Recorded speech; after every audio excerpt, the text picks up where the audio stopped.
Hey guys, Amanda here. Hope your week is going well. Today I wanted to share with you a few tips that I have for starting a campfire in the backcountry that won't inadvertently result in a wildfire.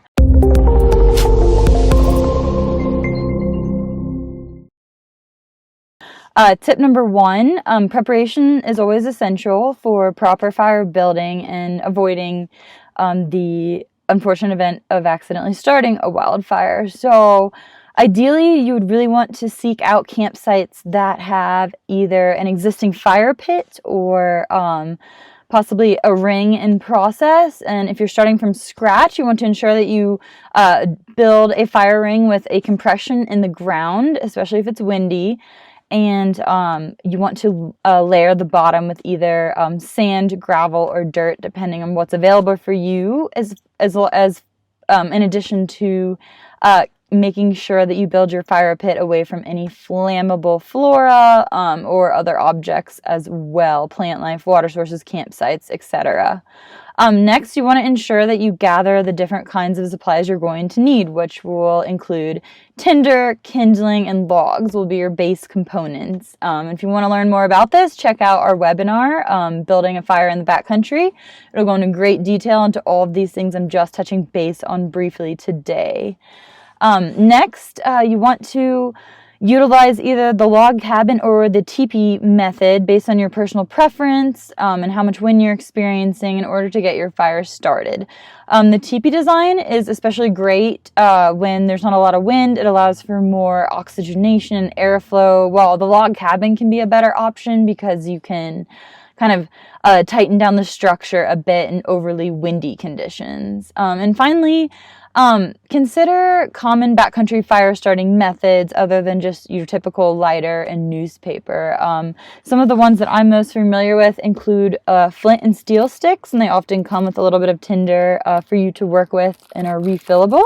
You can also use things from home as well, which is something not everyone necessarily thinks about.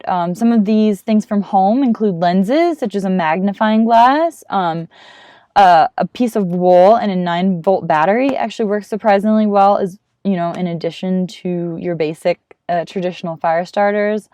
And also alcohol, dryer lint, pretty much any kind of flammable substance can serve well to help start a fire in the backcountry. So quickly to recap, 4 tips for starting a backcountry fire that is maintained and manageable and won't result in a large-scale wildfire. First of all, preparation is key. So you want to plan to build your fire kit in either an existing fire pit or ring, or if you're starting from scratch, you want to ensure that when you build your fire ring, you line it with a complete ring of stones that don't really have too many gaps. Try to create a deep compression in your ring just to kind of lower the base of the fire, the coal base itself.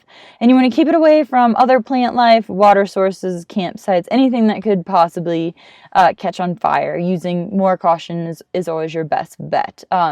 Next, you're going to want to ensure that you have all of the supplies you need before you get started, including tinder, kindling, and sticks and logs.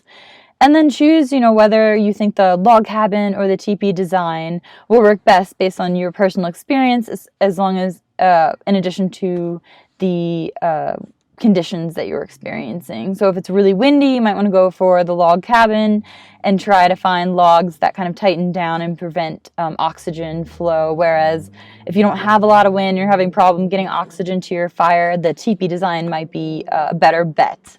And finally, consider your fire starting methods. So flint and steel can be a great option as a fire starter, as well as some things you might not necessarily consider that you probably have at home, such as a lens, like a magnifying glass, or a piece of wool and a 9-volt battery, alcohol, dryer lint, etc.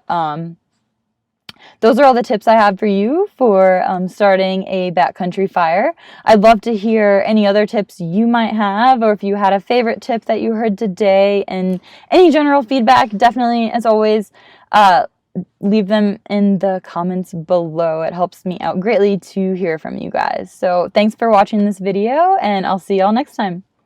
Hey guys, I hope you enjoyed this video. If you like connecting with other outdoor enthusiasts, you should definitely consider checking out Summit.